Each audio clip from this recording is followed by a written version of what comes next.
Salam sejahtera, terima kasih karena bersama dengan saya di Nazilin Unity Channel. Sekali lagi, Anwar Ibrahim checkmatekan Perikatan Nasional Pembangkang.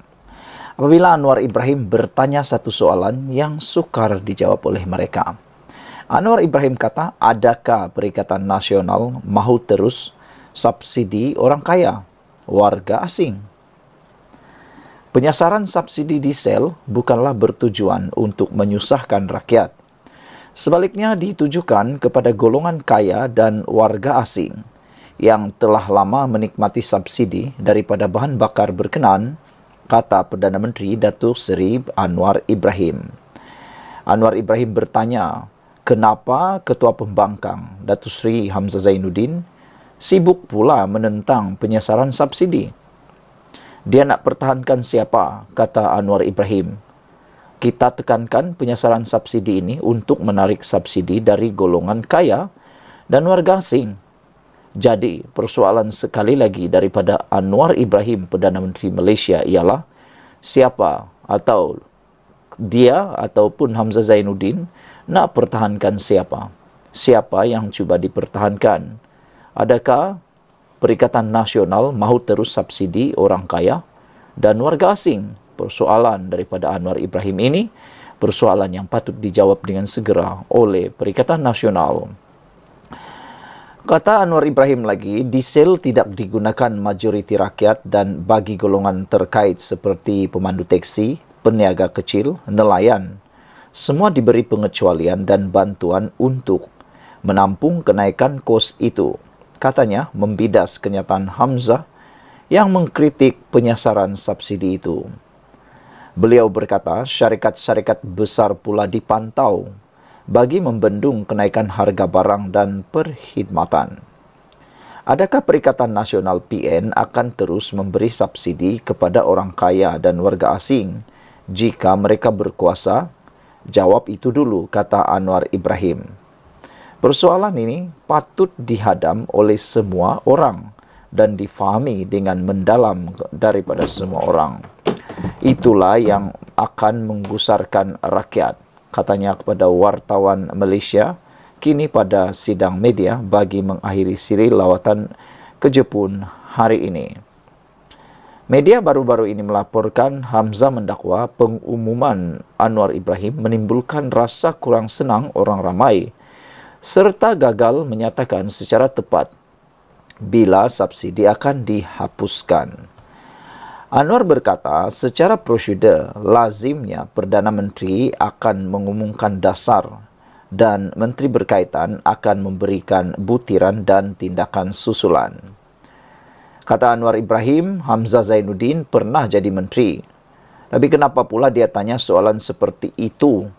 Benda ini dilakukan sejak sebelum merdeka, kata Perdana Menteri. Jadi, adakah itu sekadar satu retorik atau sekadar bertanya tapi sudah tahu? Malu-malu bertanya tapi sebenarnya sudah tahu. Selasa lepas, Anwar Ibrahim mengumumkan jemaah menteri bersetuju untuk melaksanakan penyasaran subsidi ke atas diesel yang melibatkan pengguna di Semenanjung, dan subsidi itu melibatkan 10 jenis kenderaan pengangkutan awam dan 23 jenis kenderaan pengangkutan barangan di bawah sistem kawalan diesel bersubsidi. Penyasaran bersubsidi diesel itu bagaimanapun tidak melibatkan pengguna di Sabah dan Sarawak. Ada beberapa komen daripada netizen di ruangan Malaysia kini, ialah apabila beberapa orang juga turut bersetuju bahawa ini sajakah level pembangkang yang ada. Terang dan jelas buat yang kaya dan warga asing. Itu sangat senang difahami, kata netizen Mr. Sakau. Beliau membidas kenyataan Ketua Pembangkang Hamzah Zainuddin, iaitu Mr. Sakau kata ini sajakah level pembangkang yang ada. Terang dan jelas pun penerangan daripada Anwar Ibrahim. Subsidi itu ataupun terang dan jelas apa yang dinyatakan adalah buat untuk orang kaya dan warga asing. Bukan susah pun untuk difahami. Tapi biasalah ada orang yang sengaja untuk tak mau faham dijadikan bahan. Sekian dulu untuk kali ini. Jangan lupa tinggalkan komen Anda, tekan butang subscribe. Kita jumpa lagi. Salam sejahtera. Terima kasih kerana bersama dengan saya di Nazilin Unity Channel. Begitu cepatnya PAS membuat keputusan terhadap 7 kerusi Wakil Rakyat Bersatu yang diwar-warkan bakal dikosongkan dan akan diadakan pilihan raya kecil bagi menghukum 6 orang yang menyokong Anwar Ibrahim itu. Namun demikian, yang menggemparkan kita ialah yang memberikan respon segera ini adalah parti PAS. Apabila PAS kata mereka sedia tanding di 7 kerusi Wakil Bersatu yang berpaling tada. Begitu yakinnya PAS untuk memenang. Sehingga ada yang kata PAS nih belum ditawarkan, dah mula terhege-hege nak ambil pula. Tapi ada juga netizen kata kalau ini terus berlaku, ini menjadi isyarat pertanda baru bahawa PAS dan Bersatu mungkin akan berpecah tidak lama lagi.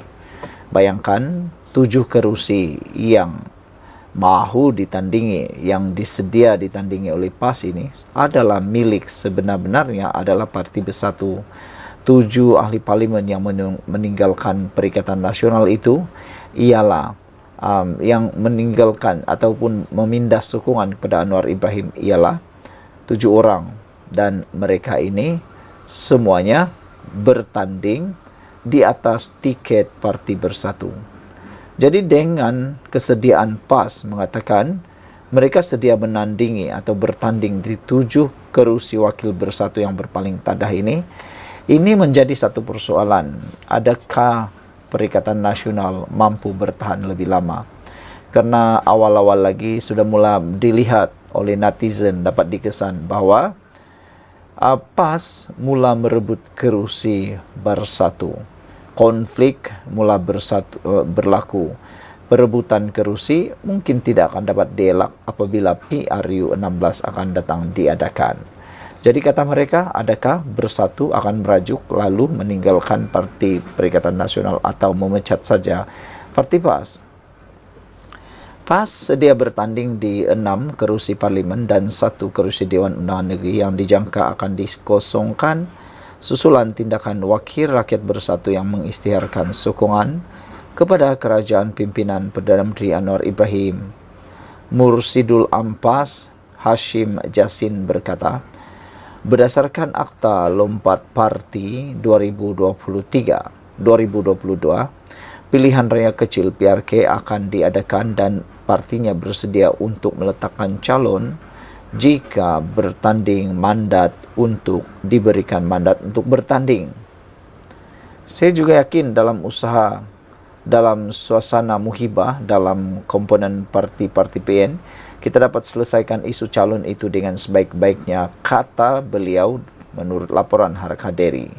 Tetapi ramai penganalisis politik tidak bersetuju dengan pendapat itu.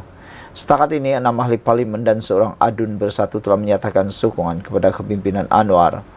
Mereka ialah Syed Abu Hussein, Muhammad Azizi, Hanafi Zakaria, Zulkafli Hanafi, Zahari Kecik, Iskandar Zulkarnain dan Suhaili Labuan.